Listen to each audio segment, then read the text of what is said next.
Hey guys, welcome back to my YouTube channel और मैं हूं नीलू।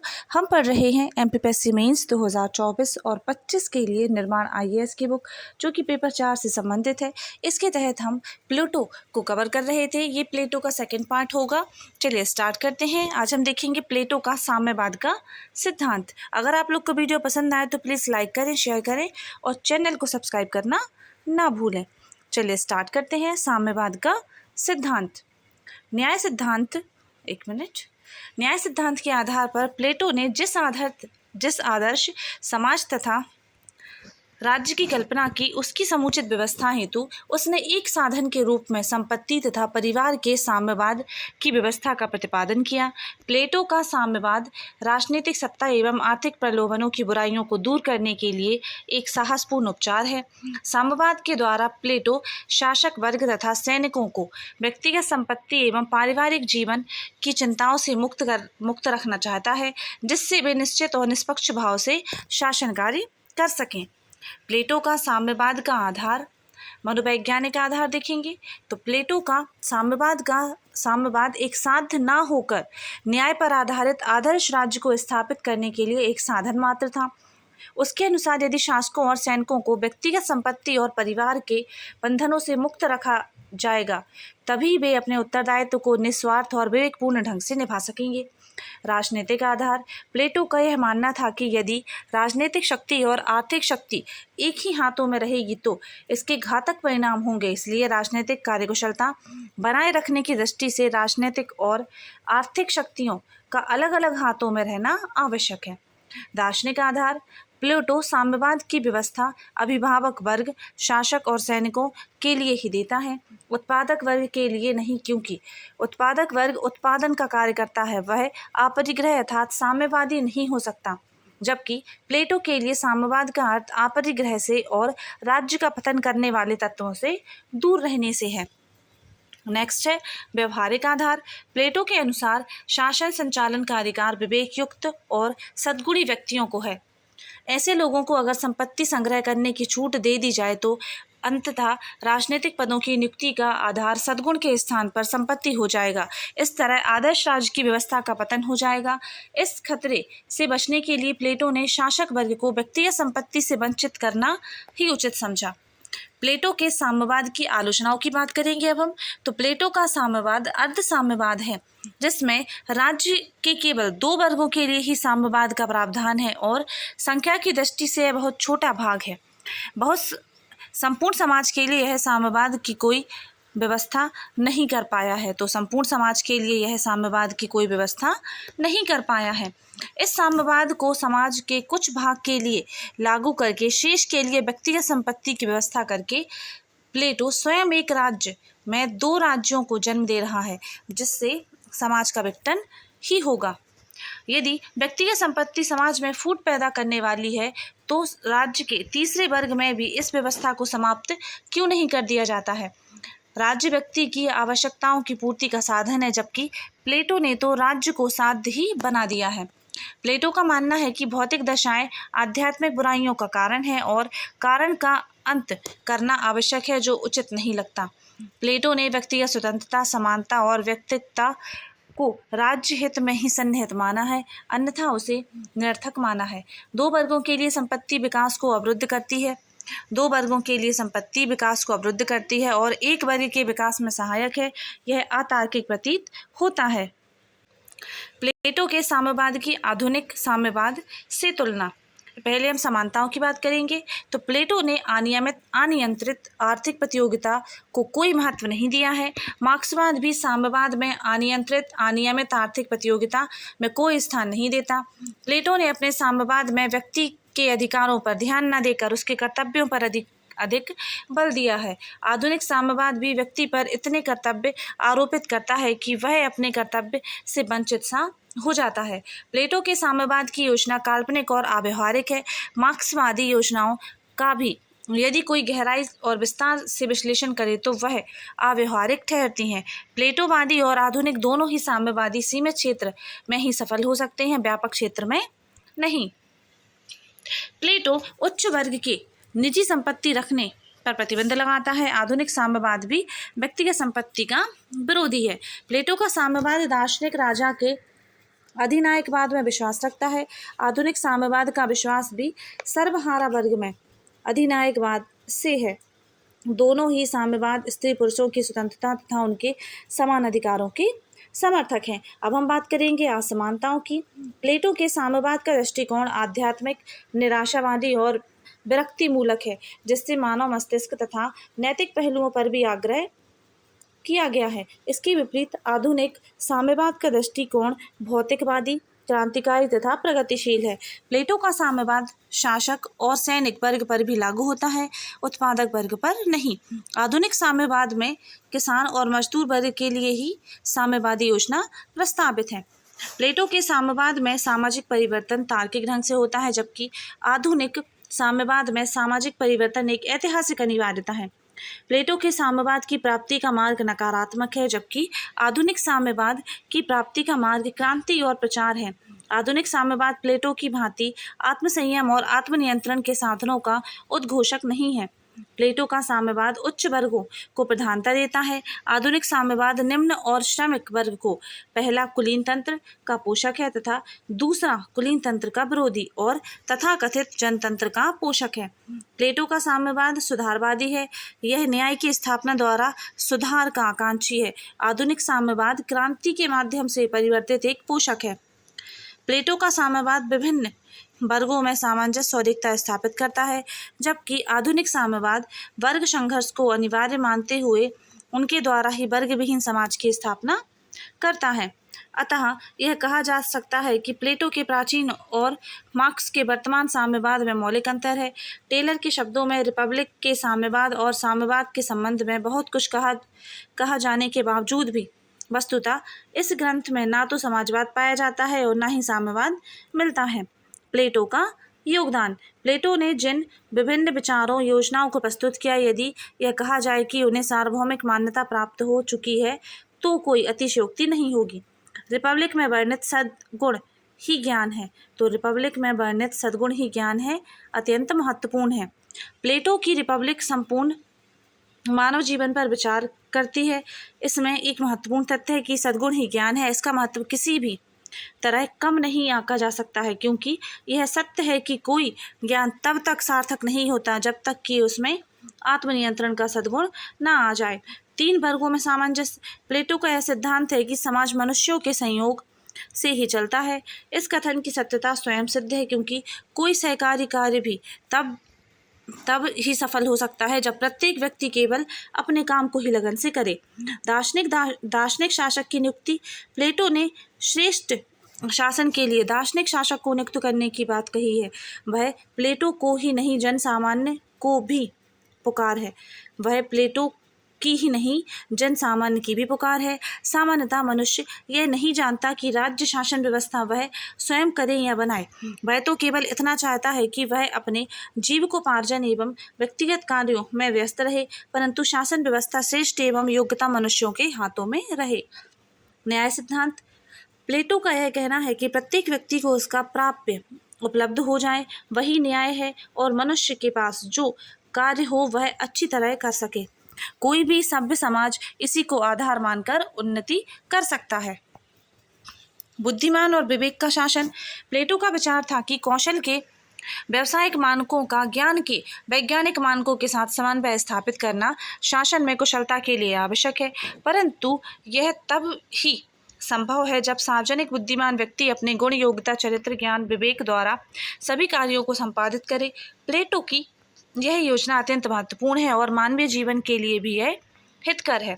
नारी जाति की स्वतंत्रता के पक्षधर। प्लेटो ने स्त्रियों की राजकीय सेवा, सैनिक सेवा, शासन करने की स्वाभाविक क्षमता आदि में पूर्ण विश्वास व्यक्त किया है और उन्हें राज्य और समाज के विकास में सहायक माना है। परिणाम सामने है। आज विश्व में अनेक प्रगतिशील राष्ट्रों में सार्वजनिक क्षेत्रों में कार्यरत स्त्रियां देखी जा सकती हैं। इस आधार पर यह कहा जा सकता है कि प्लेटो के विचार उदार, सही और व्यवहारिक हैं। शिक्षा योजना। प्लेटो ने शिक्षा योजना में व्यक्ति में उच्च चरित्र, गुरुजनों तथा माता पिता के प्रति सम्मान, भ्रातृत्व भावना, साहस, आत्मसंयम, सत्यप्रियता, धार्मिक और नैतिक शिक्षा, जनहितकारी साहित्य का महत्व, संगीत प्रशिक्षण आदि को जो महत्व दिया है उसे किसी भी तरह कम नहीं आंका जा सकता है। प्लेटो का चिंतन भावी चिंतकों के लिए मार्गदर्शक। प्लेटो के चिंतन ने समय समय पर अनेक विचारकों के चिंतन का मार्ग प्रशस्त किया। प्लेटो की रचना लॉर्ड से उसके शिष्य अरस्तु, बाद में सिरसो, बाद में सिसरो, ऑगस्टाइन, सर थॉमस मूर, दांते, ग्रीन, ब्रैडले, बोसाके, काम्टे सभी गहन रूप से प्रभावित हुए। इस प्रकार वह क्रांतिकारी, साम्यवादी, आदर्शवादी विचारधाराओं का जनक कहा जा सकता है। अतः इस सत्य से इनकार नहीं किया जा सकता कि आदर्श के बिना यथार्थ की प्राप्ति नहीं हो सकती। अब हम प्लेटो का उवाच देखेंगे। प्लेटो उवाच न्याय मानव आत्मा की उचित अवस्था और मानवीय स्वभाव की प्राकृतिक मांग है। राज्य मानव मस्तिष्क का ही व्यापक रूप है। राज्य बलूत के पेड़ अथवा चट्टानों से ही निकलते, वरन वे उन लोगों के मस्तिष्क और चरित्र का निर्माण होते हैं जो उनमें निवास करते हैं। यह न्याय अपने निश्चित स्थान से अपने कर्तव्यों का पालन करना और दूसरों के कर्तव्यों में हस्तक्षेप ना करना ही है, और इसका निवास स्थान अपना निश्चित कर्तव्य पूरे करने वाले प्रत्येक नागरिक के मन में है। नागरिकों में कर्तव्य भावना ही राज्य का न्याय सिद्धांत है। शिक्षा दीक्षा का कार्य जन्म से पूर्व भी आरंभ हो जाना चाहिए। स्मरणीय तथ्य देखेंगे अब हम। प्लेटो के बारे में है तो पूरा नाम प्लूटो था, अन्य नाम अफलातून, जन्म 427 ईसा पूर्व में, जन्मभूमि एथेंस, अभिभावक पिता अरिस्टोन तथा माता पेरिक्टोन थी, गुरु सुकरात थे, कर्मभूमि यूनान थी, कर्म क्षेत्र पाश्चात्य दर्शन, नागरिकता ग्रीक, मृत्यु 347 ईसा पूर्व, अवधारणाएं आदर्श राज्य का सिद्धांत, दार्शनिक राजा का सिद्धांत, साम्यवाद का सिद्धांत, न्याय का सिद्धांत और शिक्षा का सिद्धांत। अब विशेष में देखेंगे पॉपर के अनुसार प्रथम फांसीवादी था। अब प्लेटो के अनुसार मनुष्य की प्रवृत्तियां, तो प्लेटो ने 3 प्रवृत्तियां बताई हैं, लालसा, साहस और बुद्धि। आदर्श राज्य के अंग या मौलिक सिद्धांत, तो न्याय, शिक्षा, साम्यवाद, दार्शनिक, शासक। ये जो क्वेश्चन हम पढ़ रहे हैं ये सीधे आपसे एग्जाम में पूछे जा सकते हैं, तो इनको ध्यान रखिएगा। प्लेटो के सभी ग्रंथ किस शैली में लिखे गए हैं, तो वह है संवाद शैली। प्लेटो की पुस्तकें या रचनाएं Republic, the Crito, the Protagoras, the Laws, the Apology, the Statement, Symposium, Ion आदि।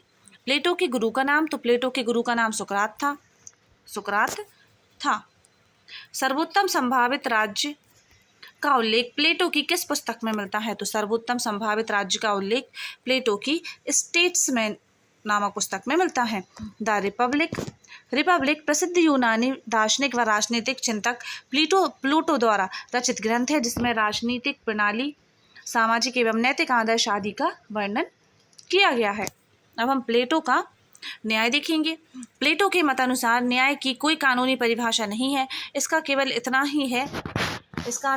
ही है कि मनुष्य अपने उन सब कर्तव्यों का पालन पूरा करे जिनका पालन समाज के उद्देश्यों की दृष्टि से किया जाना आवश्यक है। प्लेटो ने न्याय के 2 रूप माने हैं, सामाजिक न्याय और व्यक्तिगत न्याय। अब से प्लूटो की शिक्षा। प्लेटो शिक्षा को एक ऐसी सामाजिक प्रणाली समझता है जिसके द्वारा समाज के घटक एक सामाजिक चेतना से भरपूर समाज के प्रति अपने कर्तव्यों का पालन करना सीखते हैं। उनकी मान्यता है सद्जीवन के मार्ग में आने वाली बाधाओं को शिक्षा द्वारा दूर किया जा सकता है। अब साम्यवाद देखेंगे। प्लेटो का साम्यवाद राजनीतिक सत्ता एवं आर्थिक प्रलोभनों की बुराइयों को दूर करने के लिए एक साहसपूर्ण उपचार है। साम्यवाद के द्वारा प्लेटो शासक वर्ग तथा सैनिकों को व्यक्तिगत संपत्ति एवं पारिवारिक जीवन की चिंताओं से मुक्त रखना चाहता है, जिससे वे निश्चित एवं निष्पक्ष भाव से शासन कार्य कर सकें। प्लेटो के अनुसार आत्मा के 3 गुणीय तत्व हैं। कौन कौन से हैं वो देखते हैं। पहला है काम अथवा क्षुधा, जिसमें हम में राग, द्वेष, भूख, प्यास, नाना प्रकार की इच्छाएं, वासनाएं उत्पन्न होती हैं। दूसरा है विवेक, मनुष्य को ज्ञान प्राप्त कराने तथा प्रेम कराने में सहायक होता है। और थर्ड है उत्साह, ओज और शौर्य। यह मनुष्य में लड़ने की भावना, महत्वाकांक्षा, साहस और स्पर्धा के भावों को उत्पन्न करता है। प्लेटो के अनुसार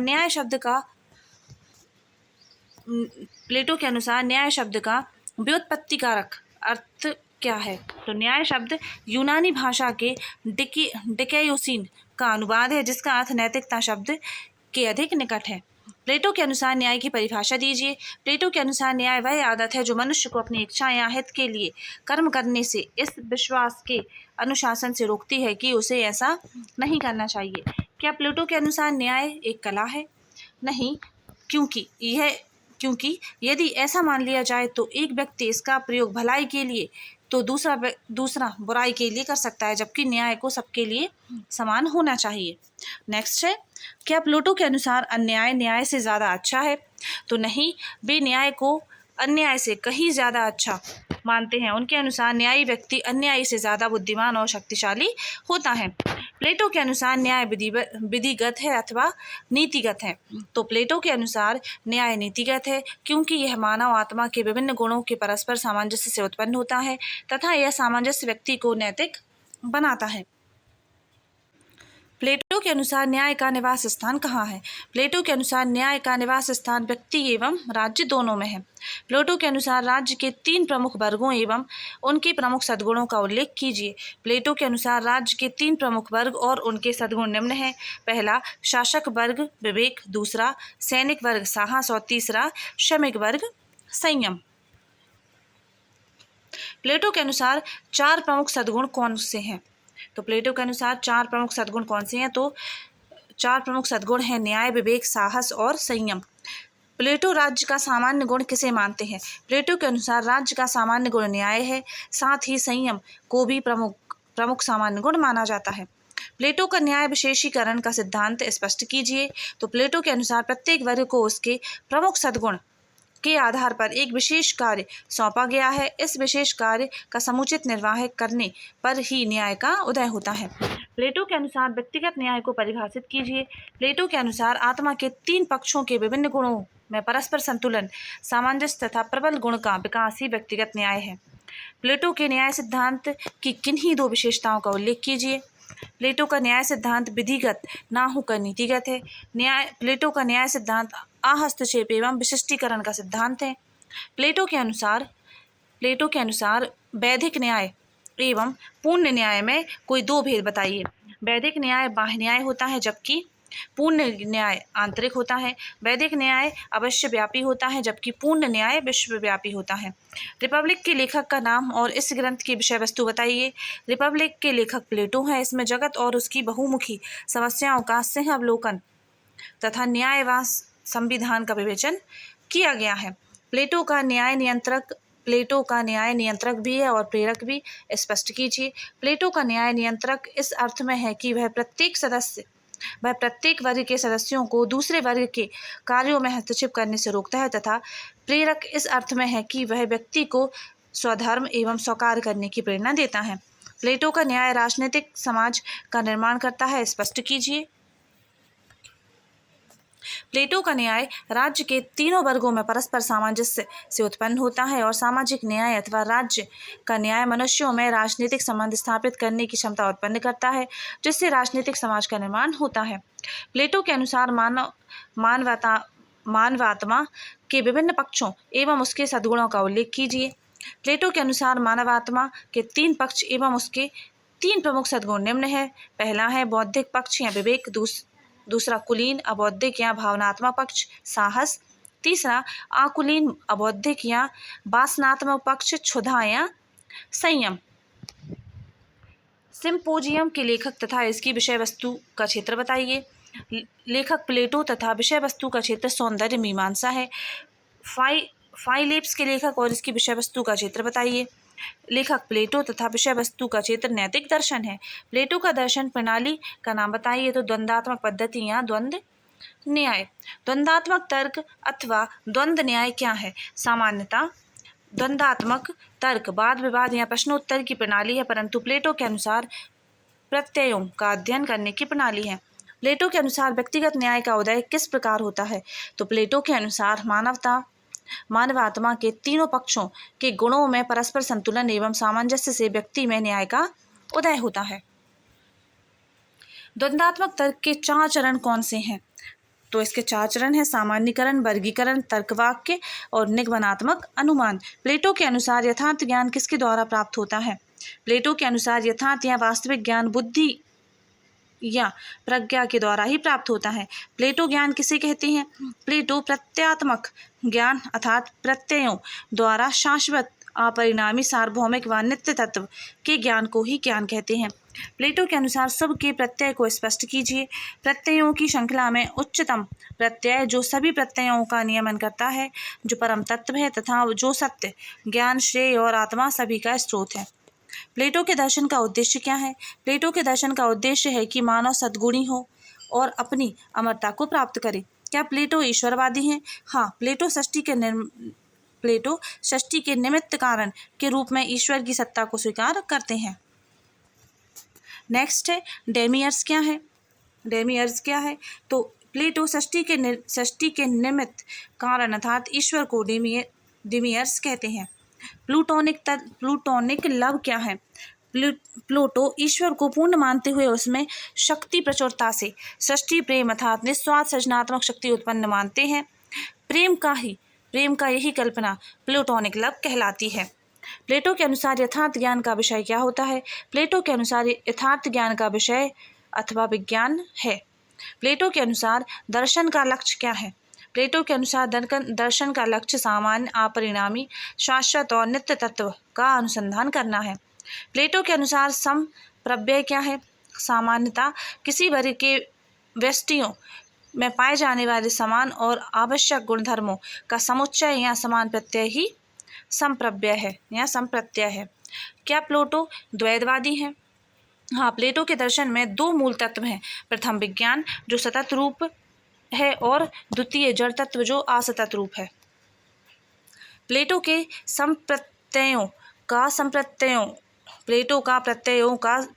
प्रत्ययों का संप्रत्ययों से भेद स्पष्ट कीजिए।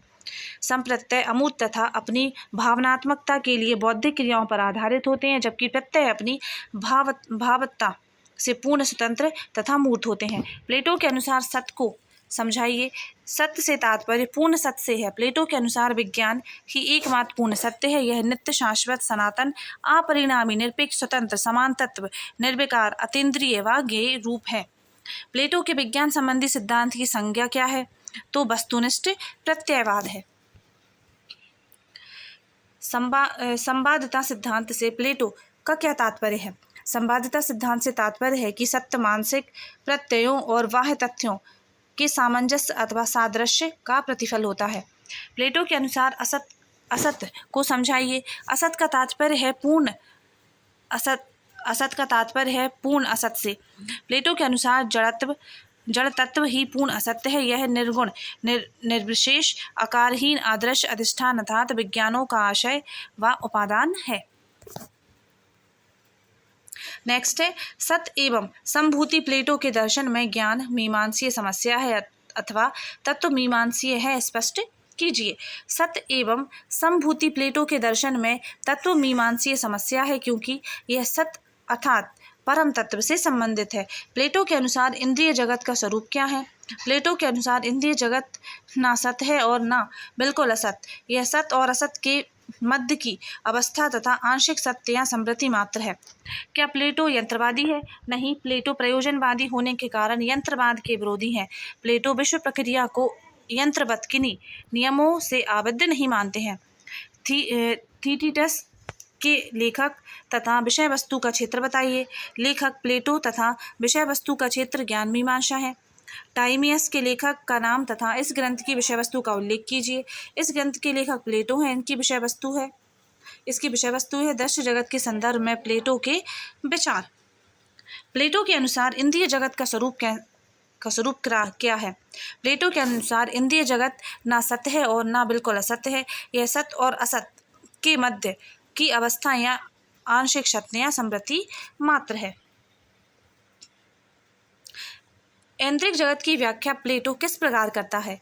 प्लेटो के अनुसार ऐन्द्रिक जगत ना तो प्रत्यय जगत का अंश है और ना उसका प्रतिबिंब है, वरन ऐन्द्रिक जगत प्रत्यय जगत की अभिव्यक्ति है। प्लेटो विचार को परमार्थिक मानता है किंतु जगत को नहीं, क्यों? स्पष्ट कीजिए।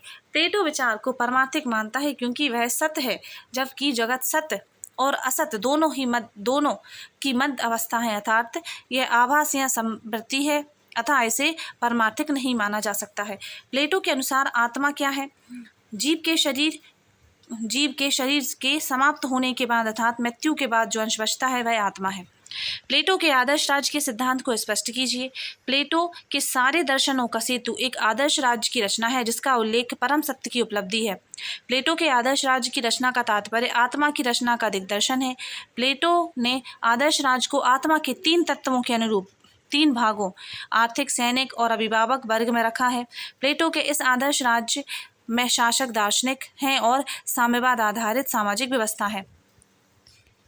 आदर्श राज्य का निर्माण करने वाले 3 तत्व तो आर्थिक तत्व, सैनिक तत्व और दार्शनिक तत्व, 3 तत्व हैं। प्लेटो के अनुसार मानव आत्मा के 3 तत्व कौन कौन से हैं? तो बुद्धि, शौर्य और तृष्णा। क्या प्लेटो बुद्धिवाद के समर्थक हैं? हाँ, क्योंकि प्लेटो के अनुसार ज्ञान का स्रोत इंद्रिय अनुभव न होकर बुद्धि के सहज प्रत्यय है। क्या प्लेटो वस्तुवादी है? हाँ, क्योंकि बिना आत्मस्वतंत्र सत्ताओं के ज्ञान संभव नहीं है, अतः प्लेटो ने प्रत्ययों की मनस से स्वतंत्र वस्तुतंत्र सत्ता स्वीकार की है। न्याय के संबंध में प्रकाश डालिए। प्लेटो द्वारा रचित रिपब्लिक का ही दूसरा शीर्षक है, क्या है? Concerning justice. दी लाज को स्पष्ट कीजिए। प्लेटो द्वारा रचित पुस्तक जिसमें यथार्थवाद, कानून, मिश्रित संविधान, निजी संपत्ति एवं परिवार का समर्थन किया गया है। शिक्षा मानसिक रोग को दूर करने की मानसिक औषधि है। वाक्य के रचयिता कौन है? तो वह है प्लूटो। विशेष कार्य का सिद्धांत। समाज के विभिन्न भागों में कार्यों का बंटवारा हो जाने से प्रत्येक व्यक्ति एक विशेष कार्य को करता है, यही विशेष कार्य का सिद्धांत कहलाता है। प्लेटो के आदर्श राज्य के विभाजन के तत्व तो आदर्श राज्य में वर्ग, कार्यरत, विशेषीकरण तथा श्रम विभाजन के आधार पर प्लेटो ने अपने आदर्श राज्य का विभाजन इन तीनों वर्गों में लिया है: संरक्षक वर्ग, सहायक संरक्षक वर्ग और उत्पादक वर्ग। प्लेटो द्वारा दिए गए सिद्धांतों की प्रशासन में आवश्यकता वर्णित कीजिए। प्लेटो विश्वविद्यालय पाश्चात्य दार्शनिक एवं मौलिक चिंतक थे। वह आदर्शवादी राज्य की परिकल्पना करने वाले पहले विद्वान माने जाते हैं। यह आदर्श प्रशासन की स्थापना एवं संचालन में प्लेटो के सिद्धांतों की महत्वता निम्न रूपों से समझी जा सकती है। न्याय सिद्धांत का महत्व। प्लेटो के अनुसार प्रत्येक राज्य में प्रत्येक व्यक्ति अपनी योग्यता अनुसार अपना कार्य करे और दूसरों के कार्यों में अनावश्यक हस्तक्षेप न करे, यही न्याय है। वर्तमान प्रशासन में यदि देखें तो राजनीतिक नेतृत्व व प्रशासनिक अधिकारियों, कर्मचारियों का अन्य विभागों में अकारण हस्तक्षेप बढ़ता जा रहा है, परंतु यदि सभी व्यक्ति, चाहे वो नेता हो या अधिकारी, कर्मचारी, अपने अपने दायित्वों का ईमानदारी से निर्वाह करें व अनावश्यक किसी भी विभाग में हस्तक्षेप न करें तो प्रशासन अपना मूलभूत उद्देश्य कल्याणकारी राज्य को प्राप्त कर सकेगा। नैतिकता सिद्धांत की प्रासंगिकता। नैतिकता संबंधी सिद्धांत को प्लेटो ने राज्य व व्यक्ति के कल्याण के लिए परम आवश्यक माना है। विवेक, साहस, संयम व न्याय इस सिद्धांत के आधार पर स्तंभ व संतुलित और सामंजस्यपूर्ण जीवन को सहायक स्तंभ माना है। अब ये कुछ संभावित प्रश्न हैं, जैसे प्लेटो की पुस्तकों के नाम है। प्लेटो के अनुसार मनुष्य की प्रवृत्तियां, आदर्श राज्य के अंग, सद्गुण, शुभ की अवधारणा, नैतिक सिद्धांत, शिक्षा का सिद्धांत, ये सब क्वेश्चन है। आप लोग स्क्रीनशॉट ले सकते हैं और चैप्टर के अकॉर्डिंग इनसे आंसर तैयार कर सकते हैं और अपनी तैयारी कर सकते हैं। ये लघुत्तरीय प्रश्न है, इनको भी देख लीजिए। प्लेटो के न्याय का सिद्धांत समझाइए, प्लेटो के आदर्श राज्य की अवधारणा, प्लेटो के दार्शनिक विचारों की विवेचना, शिक्षा विचार, न्याय विचार, प्लेटो का दार्शनिक शासन संबंधी विचार, प्लेटो का साम्यवाद, प्लेटो के साम्यवाद और आधुनिक साम्यवाद की तुलना, समानता असमानताएं, इन सभी को आप लिख के प्रैक्टिस कर सकते हैं। ये दीर्घोत्तरीय प्रश्न है। प्लेटो के न्याय सिद्धांत को समझाइए, प्लेटो के आदर्श राज्य की अवधारणा, प्लेटो के दार्शनिक विवेचना, और ऐसे सभी क्वेश्चन को आप लोग लिख सकते हैं। चलिए, ये हमारा लेक्चर कंप्लीट हो चुका है। हमारे चैनल पर उद्यमिता, मध्य प्रदेश के राजवंश वाले क्लासेस सब कुछ चालू हैं। ये उद्यमिता वाली, ये दार्शनिक वाली है पेपर 4 की, और पेपर पार्ट बी 4 के पार्ट बी की उद्यमिता भी चालू है, और पेपर फर्स्ट के पार्ट ए की जो मध्य प्रदेश के राजवंश हैं, मध्य प्रदेश का इतिहास, प्रमुख राजवंश, तो वह पुस्तक भी, उसकी भी मैं क्लास ले रही हूँ, तो आप लोग चाहें तो उसको भी वहाँ से पढ़ सकते हैं। और आप लोग प्लीज़ वीडियो पूरा देखा करें, और अगर ऐड आती है तो उसको भी प्लीज़ गाइस देखें। चलिए मिलते हैं नेक्स्ट वीडियो में। Thanks for watching.